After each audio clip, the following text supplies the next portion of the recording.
Assalamualaikum warahmatullahi wabarakatuh. Bertemu lagi dengan Ibu Ilmi. Hari ini Ibu Ilmi akan menjelaskan terkait dengan fasilitas pelayanan kesehatan yang merupakan pembahasan kedua pada mata kuliah konsep dasar reka medis. Baik, untuk materi berikutnya, oke. Nah, yang akan kita pelajari di sini adalah dasar hukum penyelenggaraan fasilitas kesehatan. Yang kedua, jenis serta tingkatan fasilitas pelayanan kesehatan. Yang ketiga, penentuan jumlah fasilitas kesehatan. Dan yang keempat adalah tempat praktek mandiri tenaga kesehatan. Nah, kalau di sini teman-teman bisa melihat ada sebuah gambar bahwasanya petugas perawat yang di sebelah sini langsung menginformasikan bahwasanya kamar penuh. Padahal di sini pasiennya sudah membawa ya keterangan menggunakan asuransi BPJS. Nah, di sini ada orang berpikir nih, program apapun tetap nggak perlu kepada rakyat kecil. Oleh karena itu, saya berikan gambar sebuah timbangan terkait dengan penyelenggaraan hak dan kewajiban yang sama kepada seluruh warga Indonesia untuk memanfaatkan pelayanan di fasilitas kesehatan. Kenapa harus sesuai? Karena sudah ada regulasinya, yaitu Peraturan Presiden Nomor 47 Tahun 2016 tentang Fasilitas Pelayanan Kesehatan, serta adanya standar pelayanan minimal untuk semua fasilitas pelayanan kesehatan yang tertuang pada regulasi SPM nomor 129 tahun 2008. Oke.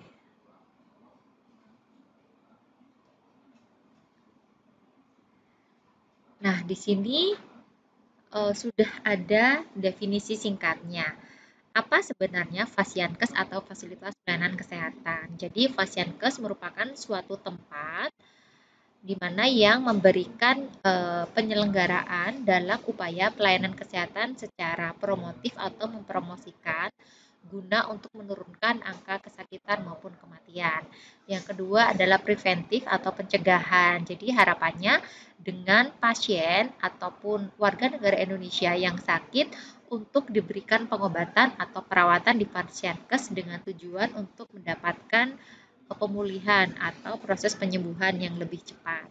Yang ketiga adalah kuratif atau pada proses pengobatan. Nah, di sini untuk tindakan pengobatan sudah terfasilitasi dengan tenaga kesehatan yang profesional sesuai dengan pendidikannya. Yang kedua, di mana tenaga kesehatan tersebut sudah diberikan pelatihan serta lokakarya dan tentunya yang sesuai dengan pelayanan yang terstandar. Selain dari SDA-nya atau sumber daya manusia yang ada, juga diberikan sarana dan prasarana yang memang sesuai dengan aturan atau standar operasional pada pelayanan kesehatan dengan tujuan setiap pasien yang berobat atau dirawat di Fasyankes memiliki atau mendapatkan hak yang sama terkait dengan jaminan sehingga dapat mendukung aspek keamanan atau patient safety. Dan yang terakhir adalah rehabilitatif. Nah, jadi di Fasyankes juga tidak hanya pada proses pengobatan, tetapi juga rehabilitasi, misalnya pada penggunaan nafsa, pada stresor dan lain sebagainya, atau rehabilitatif untuk tindakan yang membutuhkan proses pengobatan jangka panjang, misalnya fisioterapi dan terapi yang lainnya. Yang kedua adalah tenaga kesehatan. Jadi, dalam penyelenggaraan fasilitas pelayanan kesehatan, tidak hanya mempersiapkan sarana dan prasarana, tetapi juga harus tersedianya tenaga kesehatan sesuai dengan bidang ilmunya yang telah tersertifikasi atau telah kompeten. Selain itu, juga update ilmu sesuai dengan bidang ilmunya. Nah, SDM-SDM ini adalah orang yang memang wajib memberikan layanan kepada customer atau pasien dengan tujuan yaitu mencapai derajat kesehatan. Nah, berdasarkan jenisnya, Fasyankes terbagi menjadi dua, yaitu fasilitas pelayanan kesehatan perorangan. Yang dimaksud perorangan berarti memang dana keseluruhan adalah milik personal atau milik yayasan keluarga. Sedangkan ada juga yang milik pemerintah. Nah, untuk Fasyankes yang milik pemerintah adalah fasilitas pelayanan kesehatan mulai dari tingkat pertama atau tingkat primer seperti seperti puskesmas, ya, klinik pengobatan.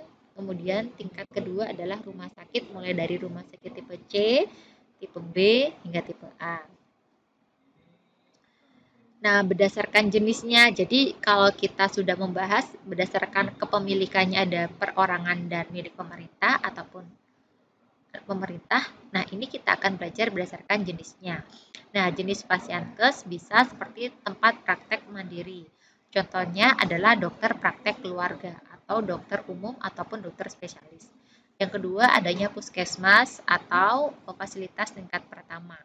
Yang ketiga ada klinik. Nah, kalau klinik di sini adalah kumpulan dokter-dokter yang menyelenggarakan praktek bersama dalam suatu lingkup fasilitas pelayanan Pratama. Contohnya klinik Pratama, klinik Firdaus, kemudian klinik kaum duafa dan lain sebagainya. Yang keempat adanya rumah sakit. Nah, rumah sakit ini ada tipe rumah sakit pemerintah ataupun tipe rumah sakit swasta. Nah, kalau tipe rumah sakit pemerintah juga terbagi menjadi tipe rumah sakit umum atau rumah sakit pendidikan. Kalau berdasarkan tingkatannya ada rumah sakit tipe A, tipe B, tipe C, dan tipe D. Begitu juga dengan rumah sakit pendidikan. Ya. Ada Fasiankes seperti apotik. Jadi kalau apotik ini, di dalam apotik itu juga biasanya menyediakan praktek dokter, seperti dokter umum, dokter gigi, ataupun dokter-dokter yang memang praktek di apotik tersebut. Nah, apotek ini selain menyediakan proses pengobatan yang dilaksanakan oleh dokter, tapi juga menyediakan alat kesehatan ataupun obat-obatan. Yang ketiga adalah unit transfusi darah. Nah, unit ini hanya menyediakan serta menyelenggarakan terkait dengan proses donor ataupun pengambilan donor darah. Dan yang berikutnya adalah laboratorium kesehatan. Nah, laboratorium kesehatan juga Fasiankes yang hanya memberikan pelayanan pada proses pengambilan sampel, pemeriksaan sampel berupa darah, foto penunjang, ronsen, CT scan, brain scanning, kemudian atau pemeriksaan yang lainnya. Seperti contohnya yang paling umum adalah Paramita, Parahita, Highlab, kemudian Cito, kemudian ada lagi si Prima, dan lain sebagainya. Mungkin di tempat kalian namanya juga ada berbeda-beda. Berikutnya adalah optical. Nah, optical adalah Fasiankes yang memberikan dalam proses pemesanan atau pemeriksaan untuk alat batu membaca atau kacamata. Yang selanjutnya adalah fasilitas pelayanan kedokteran yang berbadankan hukum, kemudian yang memiliki surat izin praktek. Ada lagi fasilitas pelayanan bagian pengobatan tradisional yang memang hanya untuk memberikan proses pengobatan secara menggunakan herbal atau obat-obat tradisional. Nah, berdasarkan tingkatnya, yaitu ada tingkat pertama atau tingkat dasar seperti klinik, puskesmas, kemudian unit transfusi darah, labkes, dan dokter praktek bersama. Sedangkan tingkat kedua adalah spesialistik, di mana pada tingkatan kedua di sini yaitu rumah sakit atau Fasiankes yang menyediakan dokter-dokter spesialis ataupun subspesialis. Spesialis. Sedangkan tingkatan ketiga yaitu adalah Fasiankes yang memang tipenya banyak dokter-dokter subspesialis. Contohnya adalah rumah sakit tipe A, seperti kalau di Jawa Tengah yaitu rumah sakit RSUP yang Karyadi. Kemudian kalau di Yogyakarta RSUP Dr. Sarjito. Kemudian kalau di Jakarta adalah RSUP Cipto Mangunkusumo. Nah, seperti itu di Jawa Timur ada Rumah Sakit Dr. Sutomo. Nah, itu adalah rumah sakit besar yang memang memiliki dokter-dokter subspesialistik. Nah, bagaimana untuk pelayanan UGD? Jadi pada pelayanan UGD yang tersedia di tingkat pratama, tingkat madya, tingkat spesialistik maupun tingkat ketiga yaitu subspesialistik wajib menyelenggarakan yang namanya pelayanan UGD. Dalam pelayanan UGD wajib juga tersedia yang namanya standar pelayanan minimal. SPM atau standar pelayanan minimal tertuang di dalam regulasi nomor 11 tahun 2014 ya di mana pada pelayanan SPM tersebut yang pertama pada pelayanan UGD harus mampu menangani yang namanya life saving bagi pasien anak ataupun dewasa. Nah, yang dimaksud dengan life saving di sini, di mana seluruh petugas yang ada di UGD harus memiliki sertifikat serta kompetensi untuk melakukan proses pertolongan pertama. Misalnya penggunaan atau proses CPR ya, atau pada penolongan pasien stroke, penolongan pasien jantung, kecelakaan yang memang urgent atau kategori merah. Yang kedua, di mana dalam pelayanan UGD itu harus tertuang standarnya 100%. Poin kedua, di mana jam buka pelayanan UGD wajib 24 jam. Yang ketiga, pada pemberi layanan kegawat daruratan harus bersertifikat, misalnya BLS, PPGD, GELS, ALS yang terstandar 100% dan harus masih aktif.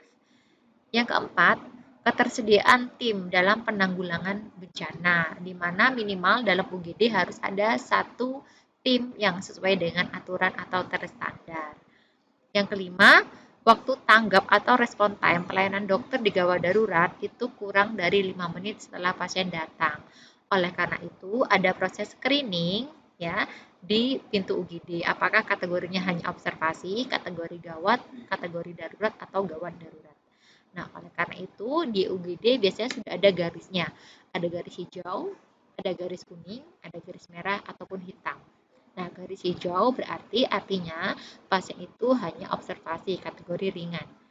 Kedua, pasien kuning kategorinya adalah gawat dan merah adalah darurat. Oleh karena itu, jika ada pasien yang darurat, standar pelayanan minimalnya pelayanan dokternya harus kurang dari 5 menit. Yang kedua, dari tingkat kepuasan pelanggan terstandarnya harus kurang lebih dari 70%. Yang ketujuh, pasien meninggal kurang dari 24 jam, standarnya 2/1000. Di mana dari 2/1000 ini bisa dikategorikan apakah pasien tersebut pindah ke ruang pelayanan atau meninggal. Yang nomor 8, khusus UGD pada kasus jiwa, pasien dapat ditenangkan dalam waktu kurang dari 48 jam dengan standarnya terpenuhinya 100%. Dan yang terakhir, tidak ada pasien yang harus dibayar uang muka atau standar 100%. Pada pelayanan rawat jalan, ada standar pelayanan minimalnya.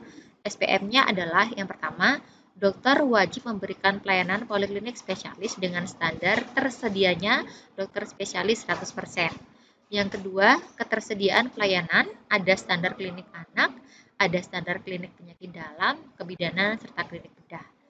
Yang ketiga, ketersediaan pelayanan di rumah sakit jiwa, ada standar untuk kesehatan jiwa anak remaja, penggunaan nafsa, gangguan psikotik, gangguan neurotik, mental retardasi, mental organik, serta usia lanjut. Dan yang keempat, di mana jam layanannya dibuka mulai dari pukul 8 sampai dengan pukul 13 pada jam kerja, sesuai dengan kebijakan di rumah sakit masing-masing atau vaskes masing-masing, kecuali pada Jumat layanannya dari pukul 8 sampai dengan pukul 11. Nah, untuk waktu tunggu di rawat jalan, standarnya adalah kurang lagi 60 menit, kemudian dari tingkat kepuasan pelanggan harus lebih dari 90%, dan yang ketujuh, pada penegakan diagnosis untuk tuberkulosis, wajib melalui pemeriksaan mikroskopis TB dengan standar kurang dari 60%, lebih dari 60%, kemudian terlaksananya kegiatan pencatatan serta pelaporan untuk kasus TB di rumah sakit, yaitu tingkat spesialis dengan standar lebih dari 60%. Nah, bagaimana untuk pelayanan di rawat inap? Pada pelayanan rawat inap, petugas pelayanan rawat inap terdiri dari dokter spesialis, kemudian ada dokter subspesialis, ya, dan minimal perawatnya memiliki pendidikan dengan strata pendidikannya diploma 3. Yang kedua, dokter bertanggung jawab pada pelayanan rawat inap dengan standar 100%. Yang ketiga, ketersediaan pelayanan rawat inap memiliki standar anak, penyakit dalam, kebidanan, serta bedah. Dan yang keempat, jam visite dokter spesialis terstandar jam 8 hingga jam 11 pada setiap jam kerjanya. Kemudian, angka kejadian infeksius pasca operasi atau INOS terstandarnya kurang dari 1,5%. Yang keenam, kejadian pasca operasi juga kurang dari 1,5%, dan tidak adanya kejadian pasien jatuh yang berakibat kecacatan atau kematian dengan standar 100%. Nah, pada kasus kematian yang dilaporkan dalam kurun waktu lebih dari 48 jam, standarnya adalah kurang dari 0,24%. Kemudian kejadian pasien pulang paksa dengan standarnya adalah 5%, serta 100% kepuasan serta tingkat kepuasan pasiennya yaitu lebih dari 90%. Berikutnya, untuk pasien TB, ada proses penegakan diagnosis TB melalui pemeriksaan mikroskopis dengan standarnya adalah lebih dari 60%. Kemudian ada kegiatan pelaporan untuk pasien TB yang masuk di rumah sakit dengan standarnya lebih 60%. Oleh karena itu, petugas rekam medis nanti harus melakukan pengecekan terkait dengan proses pencatatan serta pelaporan TB karena masuk ke dalam laporan kegiatan rumah sakit. Kemudian ke-12, tersedianya pelayanan rawat inap di rumah sakit yang memberikan pelayanan jiwa, termasuk standar nafsa, gangguan psikotik, gangguan neurotik, serta gangguan mental retardasi. Dan 13, tidak adanya kejadian kematian pasien gangguan jiwa karena bunuh diri, standarnya harus lebih dari 100%. Yang keempat, kejadian readmission atau pasien mendaftar ulang pada pasien gangguan jiwa dalam waktu kurang dari 1 bulan atau harus mencapai standar 100%. Dan 15, lamanya hari perawatan pasien gangguan jiwa standarnya adalah kurang dari 6 minggu.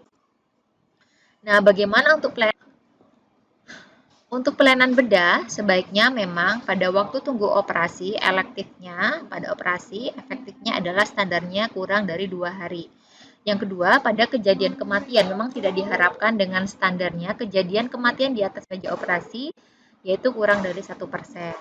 Yang ketiga, tidak adanya kejadian operasi salah sisi. Oleh karena itu, besok petugas rekam medis bagian mengkoding atau coding rawat inap harus melakukan pengecekan pada hasil foto ronsen, hasil laporan operasi untuk kesesuaian apakah lokasi operasinya itu sesuai atau tidak. Yang keempat, tidak adanya operasi salah orang. Oleh karena itu, teman-teman PMIK di bagian pendaftaran harus memastikan kesesuaian antara identitas diri, nomor RM, serta surat pengantar dari dokter terkait dengan tindakan operasi. Jangan sampai salah pasien. Kemudian yang kelima, tidak ada kejadian salah tindakan pada operasi. Harus tercapai standarnya 100%. Yang keenam, tidak ada kejadian ketinggalan benda asing atau benda lain di dalam tubuh saat proses operasi ataupun sebaliknya dengan capaian standarnya 100%. Yang ketujuh, terdapat komplikasi anestesi karena overdosis, reaksi anestesi, serta salah penetapan endotracheal tube yang standarnya yaitu 6%. Nah, demikian untuk penjelasan pada siang hari ini. Kurang lebihnya mohon maaf. Saya tutup. Assalamualaikum warahmatullahi wabarakatuh.